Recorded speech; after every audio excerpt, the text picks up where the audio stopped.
foi o vento. Por Sônia Machado. Narração voz neural Ricardo. Capítulo 21. Depois que Lívia fechou a porta, e Arthur ficou do lado de fora, restou a ele descer as escadas rumo à rua, e seguir em frente.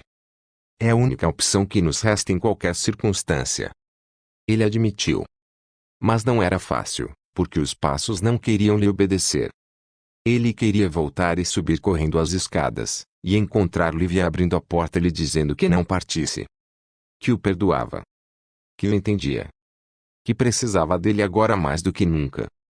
Lívia tinha se tornado essencial na vida de Arthur, desde aquela tarde que a vira lutando contra o vento, para recuperar sua boina.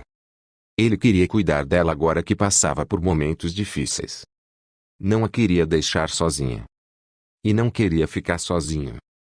Ele acreditava que algo especial unia Lívia. Sim, ele acreditava que duas almas se encontram, se acham no meio de tantas outras, e se aproximam como nas comédias românticas, nos contos de fadas, nos romances shakespearianos. Era difícil para Arthur acreditar que o mesmo destino que os unira, os havia também distanciado. Ele percebeu como o amor às vezes é frágil diante dos problemas.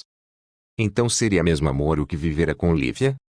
Como pode um amor em tão pouco tempo, e na primeira incompreensão, se mostrar tão instável? Lívia nem sequer quis me ouvir. Arthur disse para si mesmo, quando alcançou o último degrau da escada, e abriu o portãozinho que dava para a rua. Mas ele sabia. Pelo menos imaginava, que isso fosse acontecer. Por isso tinha adiado em contar tudo, sobre o projeto de demolição da casa onde Lívia morava. Ele tinha medo de perdê-la. Além disso, tinha o fato da mãe de Lívia estar em um hospital. Arthur imaginava que não fosse o momento certo de falar. Por isso adiou. E tudo acabou acontecendo antes. Mas ele não julgava Lívia. Como esperar que ela fosse compreensiva, diante dos fatos que pareciam dizer justamente o que ela imaginava? Ela já havia sofrido muito com a história de sua família, que lhe escondera verdades por muito tempo. E sofria agora com a doença da mãe. Então era compreensível sua reação. Preciso de um tempo. Foi o que Lívia dissera antes de colocar a porta entre eles. Talvez tivesse sido melhor que ela tivesse me dito de vez suma da minha vida. Arthur pensou, ao mesmo tempo em que lançava um último olhar para a janela de frente da casa, na esperança de vê-la. Mas a janela estava fechada, e uma dor fria transpassou seu peito como uma espada afiada. Mesmo assim ele teria preferido fora radical. Não teria esperanças, porque às vezes, ela também dói. Mas não, foi como se Lívia o tivesse jogado lá embaixo na escada, mas ao mesmo tempo, segurasse uma de suas mãos. A esperança de que ela lhe desse sua outra mão, e o puxasse de volta só o tempo diria. E isso doía de uma forma intensa, porque ele sabia que o tempo, muitas vezes pode ser longo demais, e até chegar a ser eterno. Então Arthur se foi. Era o melhor mesmo a se fazer, do que ficar implorando. No entanto, imaginar que não passaria mais as tardes com Lívia lhe doía profundamente. Aquelas tardes simples tomando café, e ouvindo o vento querendo entrar pela janela. Mas Arthur não queria sentir aquela dor, e também não queria criar lembranças. Não. Basta. Farei o possível para esquecer, porque por mais lindo que tenha sido, me machuca. Ele falou para si mesmo. O vento bateu-lhe no rosto, com aquela mania que sempre tinha de açoitar ainda mais a dor dos outros. Qual seu intuito afinal? Derrubar as velhas folhas certamente. Inclusive aquelas que teimavam em ficar grudadas nos galhos, resistindo à renovação. Será que a dor é uma espécie de renovação? Arthur se viu perguntando, enquanto fechava o portãozinho, que rangeu tal qual um lamento de autopiedade. E quando Arthur saiu para a rua, ela lhe pareceu longa demais, como a ausência e a saudade, que já viera a se instalar em seu ser. Parecia até mesmo que não tinha um fim. Isso tem de acabar. Arthur pensou. E caminhou pela rua chutando as folhas, como se chutasse aquela gota de esperança, que Lívia deixara pingar sobre ele quando fechara a porta. Arthur seguiu em frente, alimentando um orgulho que nem ele mesmo entendia. Se era positivo ou negativo. Para ele, significava manter a dignidade. O que ele fez entupindo-se de trabalho nos dias que se seguiram, para a preocupação de Mário, seu assistente e melhor amigo, que um dia lhe disse sem rodeios: "Ei, Arthur. Quer se matar de trabalhar, rapaz?" Não sabia que trabalhar era se matar.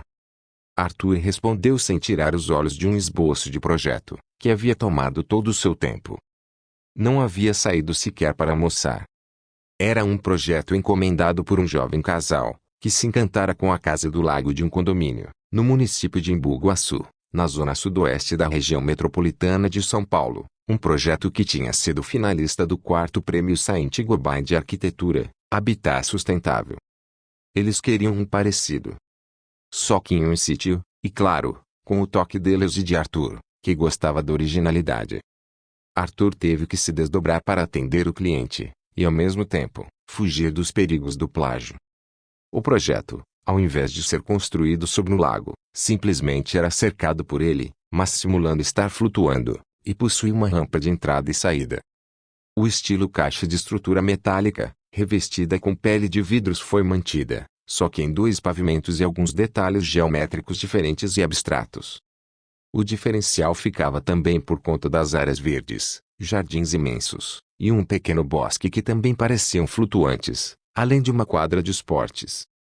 Por incrível que possa parecer, a criatividade de Arthur estava em alta, o que o mantinha com a mente ocupada, sem pensar em Lívia. Ele passava os dias desenhando projetos, conferindo obras, ou viajando a negócios. Mal saía para comer, o que levou Mário, seu assistente, a ficar preocupado, pois Arthur gostava de sair, inclusive, para fazer caminhadas em pleno horário comercial. No seu caso, está parecendo que quer se matar de trabalhar, sim.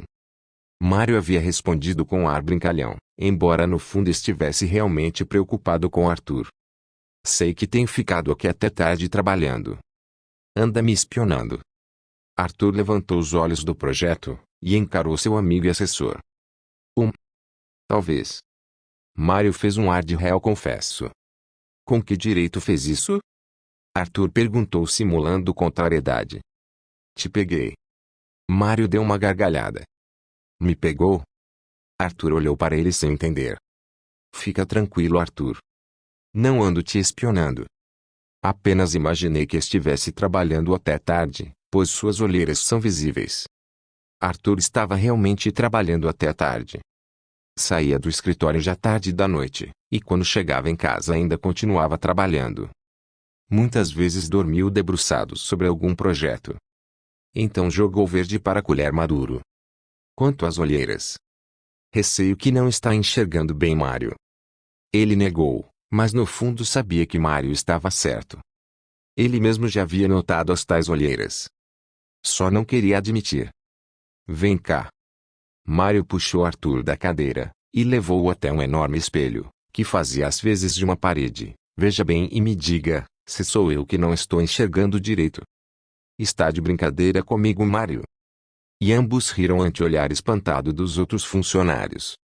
Mas depois, com jeito mais sério e preocupado com o amigo, Mário disse por fim: esse seu esforço todo me parece uma fuga. Não quer conversar sobre isso? Mário arriscou. Arthur, que havia acabado de puxar a cadeira para se sentar de novo, apontou o dedo para o assistente. Olha aqui, Mário, estamos atolados de trabalho, e você querendo bancar o adivinho pior, o psicanalista. Ei. Calma, Arthur. Só queria ajudar. Se quer mesmo me ajudar, traga aquela outra pasta do projeto do senhor e senhora Fontes. Preciso mudar umas coisas lá. Você sabe que esse projeto está sendo um desafio, não é? E como está? Toda essa estrutura cercada de água, me fez imaginar um navio encalhado. Mário respondeu rindo. Navio encalhado? Está chamando meu projeto de navio encalhado? E atirou uma bola de papel no assistente. Ei, não foi nesse sentido que está pensando, Arthur. Não foi? Não se justifique. Quero ver sua cara quando ele zarpar. E com a mão fez um gesto para Mário deixar ele em paz, e voltou a atenção ao navio encalhado. Ou melhor, ao projeto. Arthur precisava se atolar de trabalho para não pensar em Lívia. Em Lívia e em sua mãe doente. Queria muito saber como estavam. Mas o orgulho falava mais alto,